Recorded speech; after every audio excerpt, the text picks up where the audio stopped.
चलिए, हम लोग गुवाहाटी में हैं अभी। कल कामाख्या देवी के दर्शन करे थे। आज उमानंद जी के दर्शन करने जा रहे हैं और यहाँ जाने के लिए शिप से जाना पड़ता है, क्योंकि ब्रह्मपुत्र नदी में एक आइलैंड है, मतलब विश्व का सबसे छोटा आइलैंड माना जाता है जहाँ पे लोग रहते भी हैं। तो वहाँ शिप से जाना पड़ता है। देखिए, ये है क्रूज़ वगैरह, शिप जो भी है। टिकट काउंटर उधर बगल में ही है, तो यहाँ से टिकट लेके हम लोग जाते हैं। ये स्टैचू वगैरह बनाया हुआ है यहाँ पे, देखिए कितना अच्छा लग रहा है। और इधर अभी कुछ कंस्ट्रक्शन वर्क भी चल रहा है ब्रह्मपुत्र नदी पे। ये ब्रह्मपुत्र नदी है और ये स्टैचू वगैरह है, ये देखिए। और ये सब शिप वगैरह खड़ी हुई है जो कि लेके जाती है उधर उमानंद टेम्पल पे। और यहाँ पे हाउस बोट की भी व्यवस्था है यहाँ पे एक। तो अगर आपको किराए से अगर चाहिए हो, तो नाइट स्टे से करना हो, जैसे केरला वगैरह में होता है, तो वो फैसिलिटी भी यहाँ पे अवेलेबल है। उसका चार्जेस वगैरह क्या है वो मुझे पता नहीं है, पता करना पड़ेगा। और रोप वे भी की फैसिलिटी भी है यहाँ पे, क्योंकि वो रोप वे दिख रहा है मुझे उधर चलता हुआ। तो ये रोप वे भी शायद उसी के लिए ही है, उमानंद टेम्पल के लिए ही है ये। तो उसका थोड़ा पता करना पड़ेगा कैसा क्या रहता है। हाँ, फेरी निकल गई है यहाँ से। अब 12 बजे है। तो अब ऑप्शन ये है, या तो रोप वे से जाएं या फिर पर्सनल बोट करके जाएं। पर्सनल बोट का जो किराया बता रहे हैं 200 रुपये बता रहे हैं टोटल जाने आने का। तो हम रोप वे ट्राई करने का सोच रहे हैं, देखते हैं अभी कि इस तरह का नज़ारा कुछ ब्रह्मपुत्र नदी का। बहुत ही विशाल रूप में है यहाँ पे गुवाहाटी में, बहुत फैली हुई है।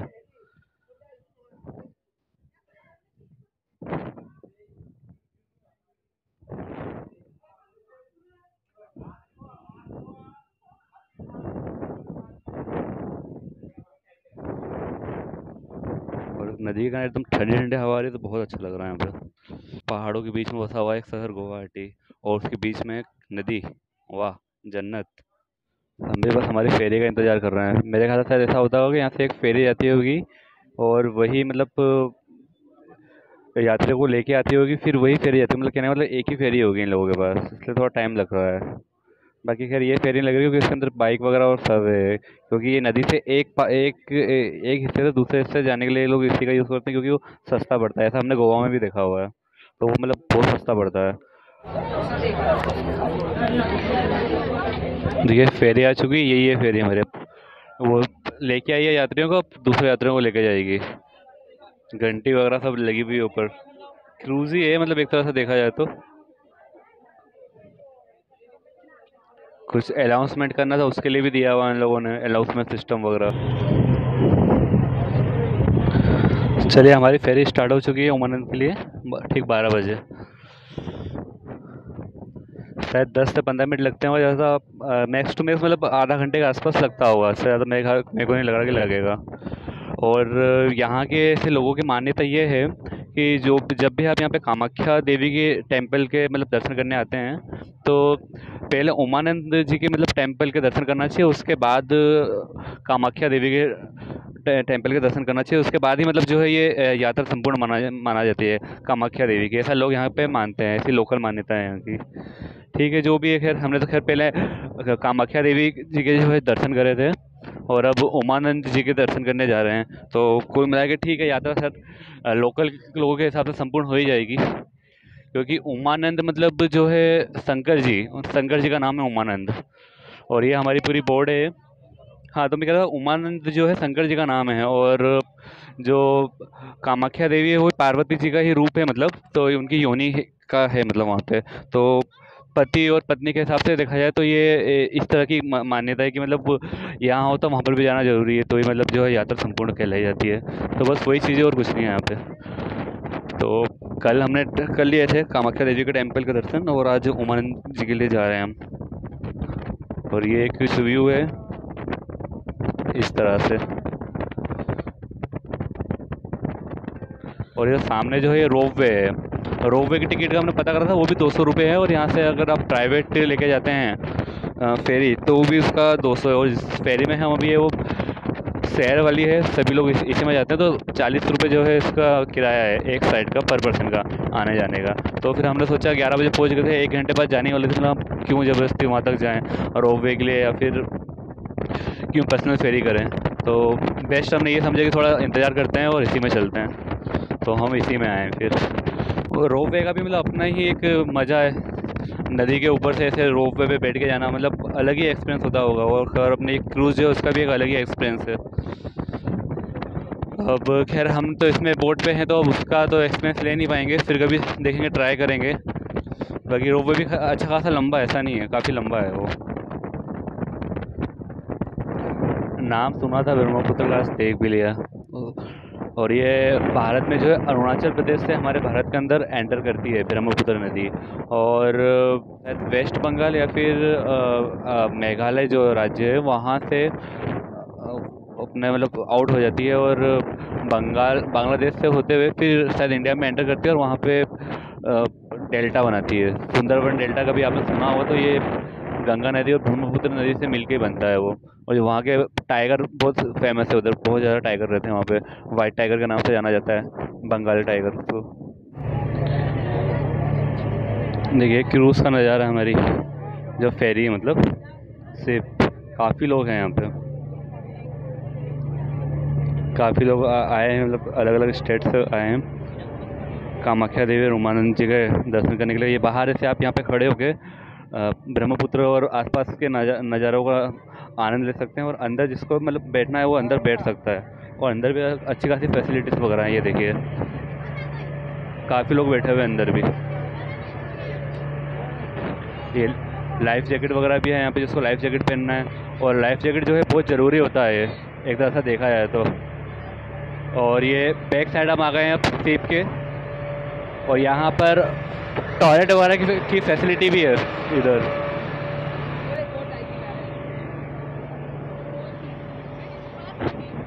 ये देखिए बैक साइड है हमारे क्रूज़ का, और यहाँ पे टॉयलेट वगैरह की फैसिलिटी दी हुई है। अगर किसी को टॉयलेट आ रही हो या कुछ करना हो तो कर सकता है, तो ये भी बहुत अच्छा लगा कि आप कर सकते हैं यहाँ पे ऐसा। और ये बैक साइड का है नज़ारा, ये देखिए लहरें कैसी है ब्रह्मपुत्र में।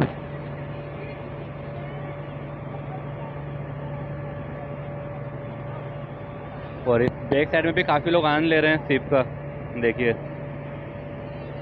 इस साइड भी हैं काफ़ी लोग।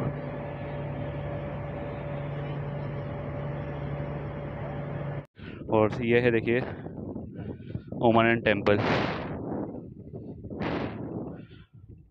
और यहाँ पे भी कुछ फेरी वगैरह खड़ी हुई है।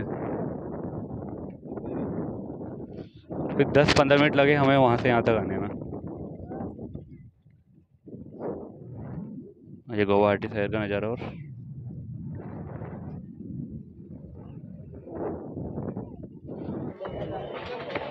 चलिए बोट से उतर चुके हैं अब हम, और उतरते से देखें यहाँ पे खाने पीने की दुकान है। क्या क्या है, नारियल पानी है यहाँ पे, जूसेस वगैरह हैं, पानी की बोतल वगैरह हैं, और ये पानी बतासे वगैरह। और ये कुछ ख़रीदारी करना आपको तो ये है लॉकेट्स वगैरह, धागे वगैरह ये। और ये देखिए ये यहाँ से इस सीढ़ी से स्टार्ट हो जाता है उमानंद टेम्पल का रास्ता। तो कुछ सीढ़ियाँ हैं, कुछ सीढ़ियाँ चढ़ के ऊपर जाना पड़ेगा अपने को, और ये गेट है उमानंद टेम्पल का। तो ये सीढ़ी चढ़ के ही जाना पड़ेगा, कुछ सीढ़ियाँ हैं। और ये कुछ बंगाली में कुछ लिखा हुआ है, बट क्या लिखा है कुछ समझ में आ रहा है, या तो इंग्लिश में भी लिखना चाहिए था तो कुछ समझे, या थोड़ा सा हिंदी में भी होता तो भी समझ में आता। और देखिए ये है टेम्पल का रास्ता, और ये गेट है। एक इधर एक गाय बनी हुई है, और उस साइड भी गाय बनी हुई है। और देखिए यहाँ पे ये भी है फ्रूट चाट वगैरह, ये भी इजीली अवेलेबल है आपको। ड्रैगन फ्रूट भी है यहाँ पे, आम वगैरह है, पपीता हो गया, तरबूज वगैरह, ककड़ी वगैरह, काफ़ी चीज़ें यहाँ पे मतलब खाने पीने को दिक्कत नहीं है। देखिए वहाँ पे लीची भी है, तो बहुत अच्छी बात है। चलिए अब ऊपर चलते हैं, फिर दिखाते हैं। हाँ चलिए, थोड़ी सीढ़ी चढ़ना है, सीढ़ी चढ़ के चलते हैं उमानंद टेम्पल। देखिए यहाँ पे कुछ कंस्ट्रक्शन वर्क भी चल रहा है यहाँ पे अभी, और काफ़ी हरियाली है इधर। देखिए सारी एक नया रास्ता बना रहे हैं लोग, जो भी है किस चीज़ का बन रहा है कि पता नहीं है, या फिर सीढ़ियाँ एकदम खड़ी हैं तो उसको कम करने के लिए दिया होगा। जो वृद्ध लोग होते हैं या जो बुजुर्ग लोग होते हैं जो एकदम खड़ी सीढ़ी नहीं चढ़ पाते हैं, ये उसके लिए होगा है। चलिए ऊपर चल के देखते हैं अब क्या है।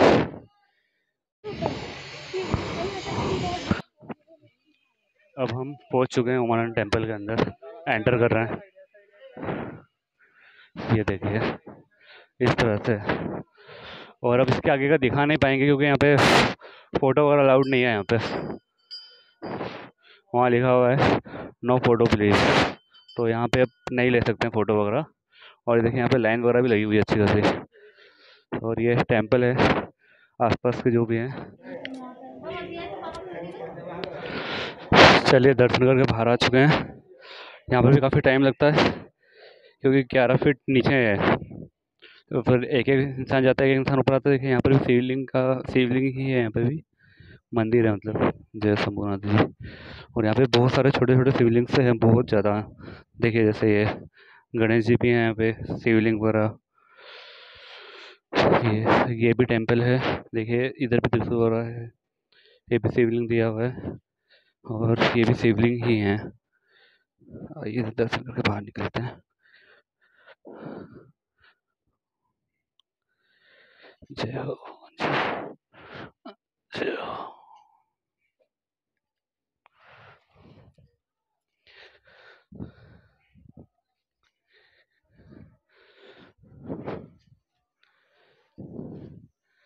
ये देखिए, तो यहाँ पे बहुत छोटे छोटे शिवलिंग्स है और बहुत ज़्यादा है।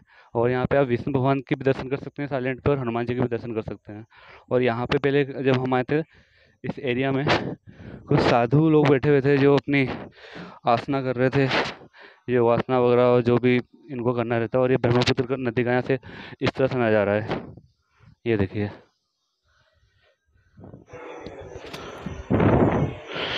और ये हम जिस आइलैंड पे हैं, उमानंद जी का मंदिर है, तो इसे मतलब पीकॉक आइलैंड भी कहा जाता है। पीकॉक आइलैंड इसे इसलिए कहा जाता है, दूर से देखने पे या फिर ऊपर से देखेंगे तो इसकी जो आकृति है इस आइलैंड की, वो मोर पंख के समान है, तो इसलिए इसे पीकॉक आइलैंड कहते हैं। और ये सबसे छोटा आइलैंड है विश्व में जो नदी में है, और ये जहाँ पे लोग बाग रहते हैं। तो अब मैं ये कह सकता हूँ कि हम लोग कामाख्या देवी के दर्शन करने आए थे, उमानंद जी के भी हमने दर्शन कर लिए हैं, तो हमारी यात्रा संपूर्ण हो गई है यहाँ के लोकल लोगों के हिसाब से, क्योंकि दोनों के दर्शन करना बहुत ज़रूरी होता है। और पहले कहते हैं उमानंद जी के दर्शन करना, उसके बाद कामाख्या जी के करना है। हमने रिवर्सल किया इसका, लेकिन ठीक है, चलता है। दोनों दर्शन कर लिए तो हो सकता है हमारी यात्रा संपूर्ण मानी जाएगी अब। इस क्रूज पे बिल्कुल गोवा वाली फीलिंग आ रही है, आसपास बिल्कुल गोवा गोवा जैसे ही है। गोवा में भी ऐसे था, बस उस क्रूज पर डांस वांस हो रहा था। यहाँ पे डांस वगैरह नहीं है और गाने वगैरह नहीं है। बंद कर लेते हैं और क्या, मोबाइल में बजा दो। बाकी सेम गोवा जैसा लग रहा है, बस ये ब्रह्मपुत्र नदी है और वहाँ पे वो था समुद्र था, मतलब।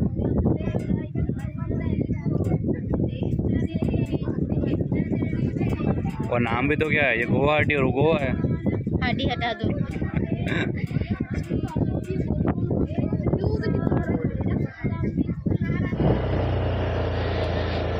चलिए हम लोग भीमा शंकर पहुँच रहे हैं, रास्ते में हैं। और यहाँ पे यार शाम को बंद कर देते हैं जाना, क्योंकि यहाँ पे हाथी वाथी का खतरा रहता है, ऐसा कुछ है यहाँ पे। आगे गाड़ी ले जाना मना है शायद, ऐसा लिखा था क्या? यहाँ से गाड़ी आगे नहीं जाएगी, तो गाड़ी यहीं खड़ी करके जाना पड़ेगा। आगे गाड़ी ले जाना मना है, यहाँ पे लिखा हुआ है।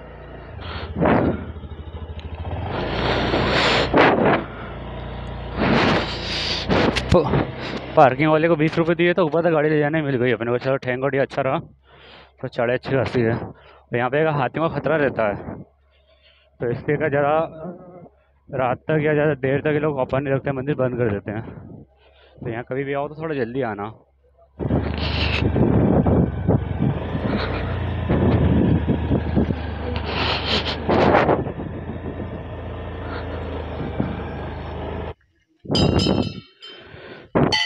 चलिए फाइनली पहुँच गए भीमा शंकर। कुछ गेट इस तरह का है यहाँ का, और यहाँ से सीढ़ियाँ चढ़ के जाना है अब। और ये घंटियाँ लगी हुई है।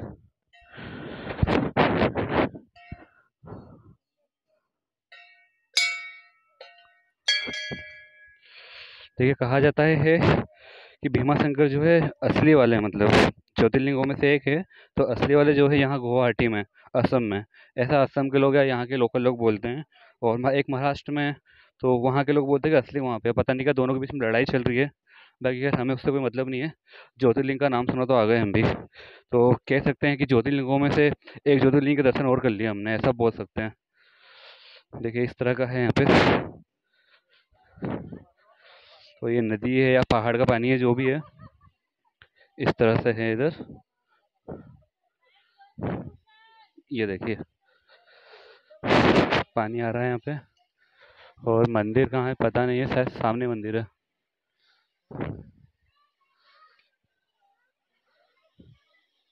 जाना कैसे क्या कुछ समझ में नहीं आ रहा है, 1 मिनट समझते हैं।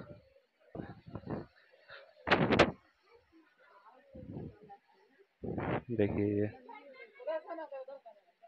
पंडित जी बोलो उधर से आना। और ये यहाँ की क्या व्यवस्था बेकार रहती है, इन लोगों को लिखना चाहिए कि यहाँ से अंदर और यहाँ से इन और आउट सब बताना चाहिए। तो ये लोग क्या बहुत बड़ी गलती करते हैं, गलत चीज़ें लिखना चाहिए कि कहाँ से आना कहाँ से आना।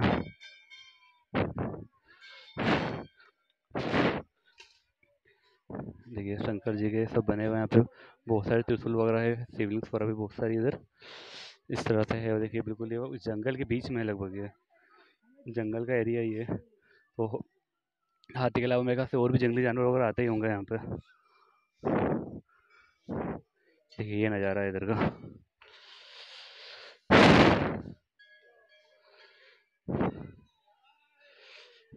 चलिए आइए शिवलिंग दिखाते हैं आपको।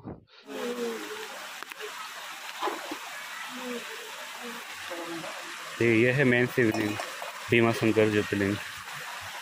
खींच सकते हैं क्या? एक खींच लीजिए। हाँ? खींच लीजिए, फोटो खींच लीजिए ना।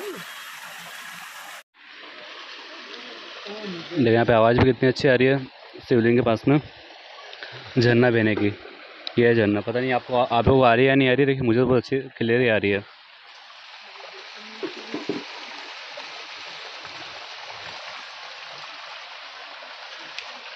और बिल्कुल शांत वातावरण में और जंगल के बीचों बीच ये शिवलिंग स्थापित है यहाँ पे।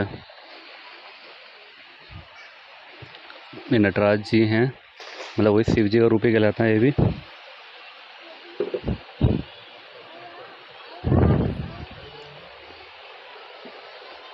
देखिए 2 कबूतर भी बैठे हैं वहाँ पे, कितना अच्छा लग रहे हैं। और यहाँ के सब पंडित है, केयर टेकर वगैरह हैं, जहाँ की साफ़ सफाई वगैरह देख रेख करते हैं। इन्होंने हमें प्रसाद भी दिया है, जिसमें एक सुपारी, एक सेब, एक और फल है, पता नहीं कौन सा फल है वो, पता नहीं, बाकी प्रसाद दिया है उन्होंने।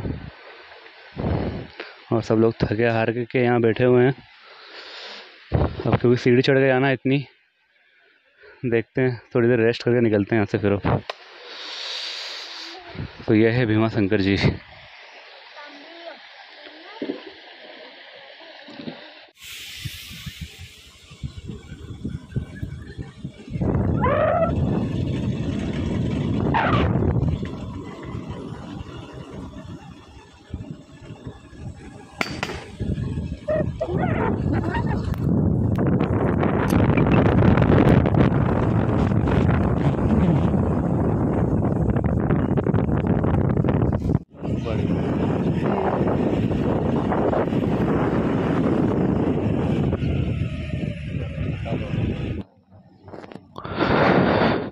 चलिए फ्रेंड्स, आज हमारा कामाख्या का से आखिरी दिन था आज का।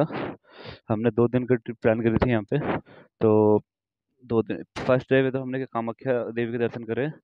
सेकंड डे हम लोगों ने अनंत शंकर जी के और यहाँ के जो ज्योतिर्लिंग है भीमा शंकर जी के दर्शन करें। और कभी आप लोग यहाँ पे आते हैं अगर, तो आप लोगों को कम से कम 3 दिन का ट्रिप प्लान यहाँ पे करना चाहिए। क्योंकि पहला दिन तो आप पूरा रिजर्व रखिए कामाख्या देवी टेम्पल के लिए।